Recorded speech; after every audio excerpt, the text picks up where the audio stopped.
Jésus n'est pas la parole de Dieu. La phase 4 est là pour vous montrer que Jésus n'est pas la parole de Dieu.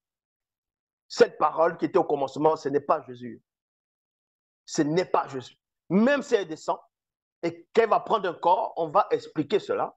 Elle n'a pas pris le corps dans Jésus.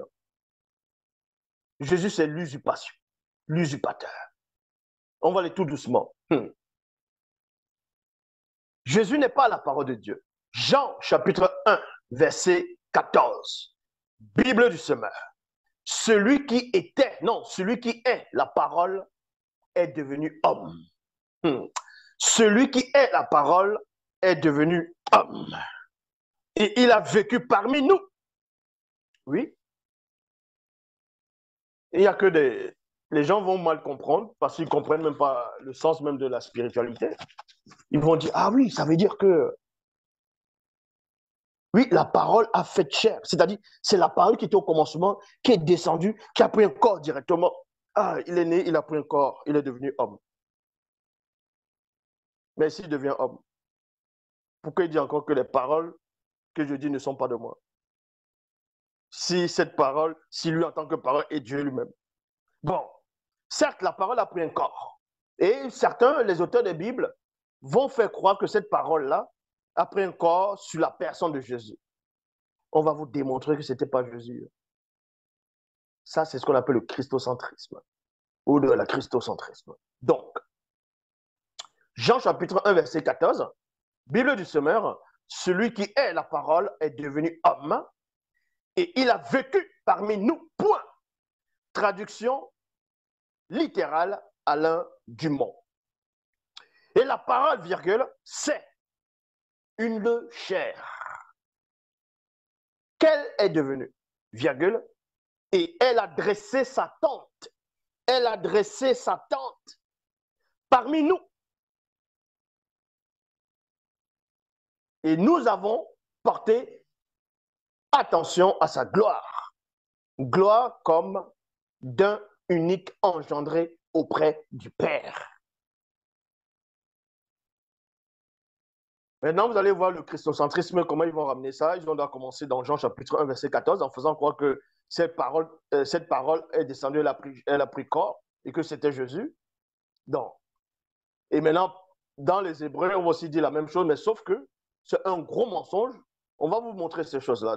Quand vous lisez dans Hébreux, on va vous montrer en quel moment cette parole de Dieu descend pour être censé prendre un corps, devenu un homme. Et c'est là que vous allez voir la supercherie, le mensonge. Hébreux chapitre 10, verset 5.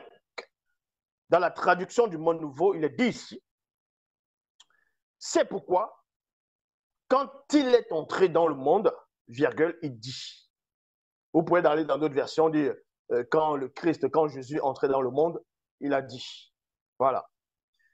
C'est pourquoi, lorsqu'il est entré dans le monde, il dit, sacrifice et offrande, il n'a pas voulu, mais il m'a préparé un corps. Donc, vous dire quoi? Que Dieu a préparé un corps à sa propre parole. Donc, le fait de préparer un corps à sa propre parole, ça ne veut pas dire que la parole s'est faite chair. C'est qu'on va concevoir un corps et la parole va venir à l'intérieur.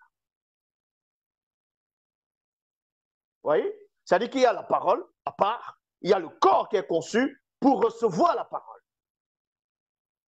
Bible Parole de Vie. Dans Bible Parole de Vie, un instant. Dans Bible Parole de Vie, il est dit ici,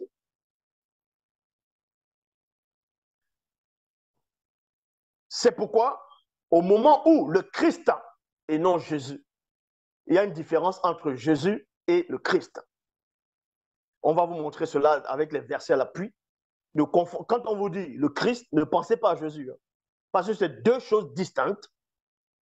C'est deux choses distinctes. Parce que, Bible, parole de vie, c'est pourquoi au moment où le Christ va entrer dans le monde, il dit à Dieu. Il n'a pas voulu de sacrifice ni d'offrande, mais tu m'as fait un corps. La parole de Dieu a été consacrée. Dieu a consacré sa propre parole. Le fait de consacrer quelque chose, c'est-à-dire qu'on va oindre la chose, et donc quand tu oins la chose, tu deviens un Christ. Donc la parole de Dieu, selon ici, c'est le Christ, et non Jésus. Parce que Christ, ça veut dire oint. Ça veut dire consacré pour une mission. Quelqu'un qui a reçu l'onction. Donc Dieu consacre sa propre parole, va oindre sa parole pour accomplir une mission. Et maintenant, la parole va descendre, va habiter dans un corps. Et habiter dans un corps, ça veut dire quoi? Sous forme d'inspiration. Pensez que c'est la première fois. Quand la parole vient, elle entre dans un prophète, le prophète commence à parler de l'inspiration, ça veut dire que la parole a pris corps. Pourquoi ça vous étonne quand on dit non, la parole a été faite chair, ça veut dire que la parole elle-même est descendue, elle a pris un corps, n'importe quoi. Mais sauf que les auteurs des Hébreux 10, 5 ont cru bien faire et les gens qui ne comprennent rien du tout vont croire que c'est ça. Donc, Christ, ça veut dire oint, personne consacrée par onction de Dieu.